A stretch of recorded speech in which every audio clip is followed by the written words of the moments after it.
Hai, Assalamualaikum warahmatullahi wabarakatuh. Korang jumpa aku lagi dalam channel aku, Dwayne K. So, untuk episod kali ini, aku nak try satu menu yang aku rasa dah lama gila aku nak cari. Daripada tahun 2025, aku cari habis, pergi sini habis. Dan akhirnya 2026 ni baru aku dapat. So, kalau kau nak tahu apa produk yang susah gila aku nak cari tu, ini benda dia ni.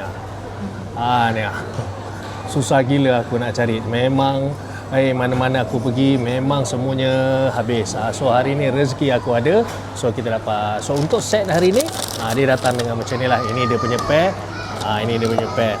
So kita try dia punya produk. Korang mesti nak tahu kan apa benda. Sekejap kita buka dan kita keluarkan. Okey, ini dia. Nah, macam mana yang kita nak keluarkan ke biar ada kotak? Biar ada kotak. Ni. Ini, kalau korang nak tahu apa, ini adalah kek daripada Coffee Bean. Apa nama kek ni adalah tiramisu. Kek tiramisu ni lah yang aku cakap, yang aku dah dengan kru aku ni daripada 2025 kita mencari. So hari ni baru kita jumpa. Okay, so ni dia kek tiramisu berharga RM25.18. Nama dia pun tiramisu foto. So maknanya bolehlah makan untuk 2 orang. So kalau macam aku ni tak kuat makan, kita boleh makan untuk 4 orang. Okay, so ini set dia bagi. Dan ini adalah dia punya krim dia. Dia cakap dengan aku tadi ni krim dia. So ni krim dia. Ini dia punya tu lah. So yang ni krim dia. Okay. Okay. So krim dia ni aku serah kat manager aku lah untuk buat. Aku tak pandai. Okay.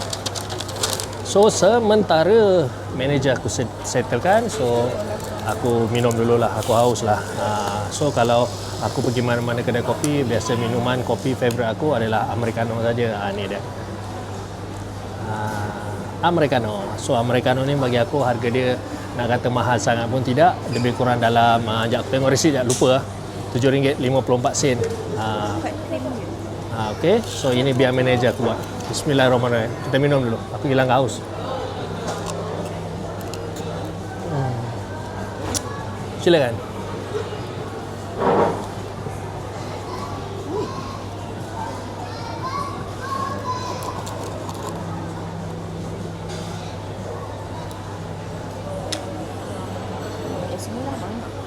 Okey, kita ikut cakap manager aku. Manager aku kata tak payah letak semua, so kita letak sikit. Aku nak rasa apa yang hebat sangat dia punya viral ni tau. Daripada dulu aku nak mencari.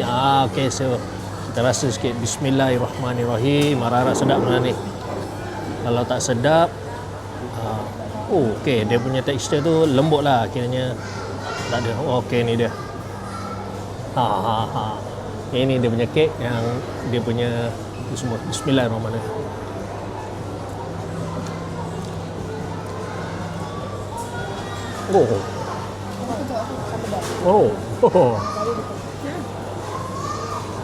Okey lah, sedap. Dia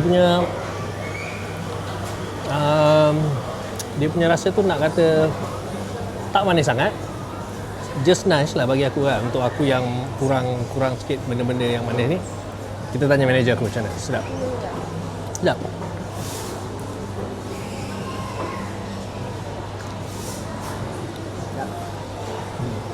Okey, sekejap aku bagi kru aku rasa lagi soal.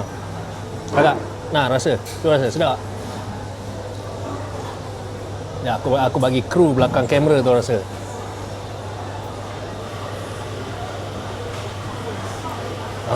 Kru belakang kamera aku kata sedap. So ada satu kru lagi dia tak makan, so aku tak offer dia lah. Satu tidur. Okey, so aku dah lalang ni kita makan lah.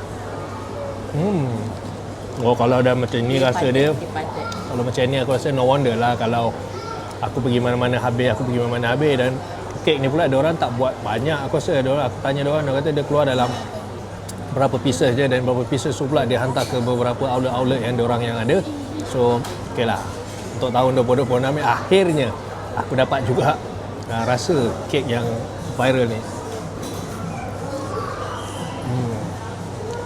Okey lah, sedap. Dia punya rasa pun tak manis. Dia punya apa yang ni? Coklat ni apa? Krim.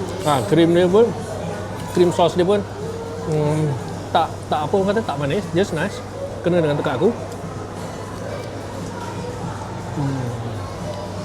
Okay. So berbekalkan RM25 daripada duit manager aku. So kalau sesiapa penggemar kek dan korang nak rasa sendiri tiramisu ni, dan kalau korang yang dah rasa tak masalah lah, dan siapa-siapa yang belum lagi rasa dan teringin nak rasa, korang pergilah mana-mana Coffee Bean yang berdekatan dengan korang, dan kalau ada rezeki insyaAllah korang boleh dapat lah. Kalau tak ada rezeki korang mencubalah macam aku mencuba daripada tahun lepas. So kita jumpa lagi dalam episod akan datang. Bye. Assalamualaikum.